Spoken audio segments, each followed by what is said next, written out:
Now, a group calling itself United Zongo Youth is demanding government make public investigative report on the killing of 7 colleagues at Manso-Nkwanta nearly 3 months ago. Now, members say it's taking government too long time to release the report submitted by the investigative committee. Convener for the group, Zakaria Musa, wants President Akufo-Addo to fulfill his promise of implementing the committee's recommendations by first releasing the report to the public. We can now... Considering the nature of the situation and what happened even before the setting up of the committee, we don't want anything similar or anything of that sort to happen again. And mind you, if the report is being kept in secrecy, the report is being shrouded in secrecy, it gives room for speculations, and we don't want anything speculative to be going around, because as I said earlier on, tension within the security situation within the area is not the best. You can imagine the death of 7 people. Committee was set up. Committee has finished its work. As a matter of fact, when the committee was initially given 1 month, and after the 1 month, they requested an extension of 2 weeks, which was again given to them for them to be able to do a good job. Now that they are done with their report, it's over a month now. What are we waiting for? There's no pressure you are mounting on them. We are not mounting pressure. As a matter of fact, it was not like the report was submitted yesterday and then 2 days we are demanding to know about the report. My brother, it's over a month now. Right, we can now learn more. Let's go on the lines and speak with Love FM's Nanayao Jima. Now, he's been following up on this story. Nanayao, thank you for your time. What exactly has been the reaction to the demands by the Zongo Youth? Okay, so at the moment, what I've gathered is that the report of the committee has been forwarded to the Vice President's office, and this is where the way forward will be coming from. So the RCC and the local those who investigated the issue are no more in charge of the release of the report.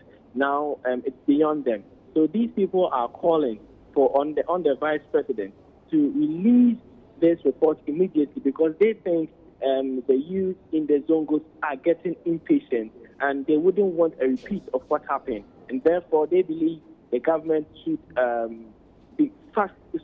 move faster in whatever they will have to do to ensure that the report is released for these young men to be calm.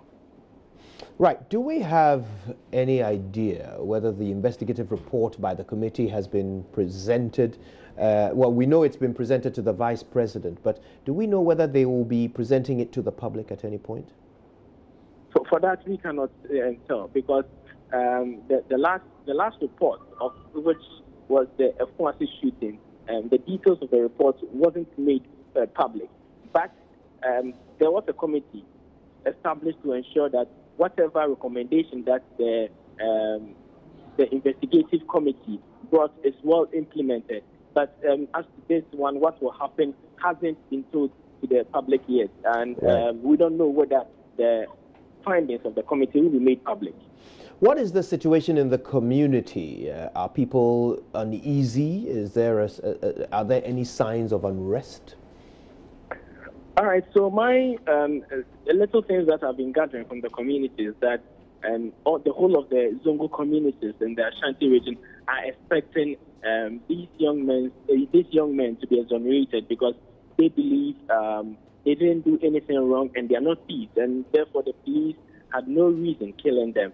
So they think that the report of the committee should exonerate them, and so they are anticipating the report, and they want the report to be released immediately. So I can say that some of them are getting impatient, especially those who led subsequent routing or subsequent demonstration, if I should say.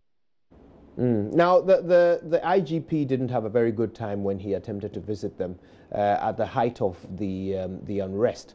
But how have the community integrated with the police since then? All right, since then, there hasn't been any incident of clash between the community and the police.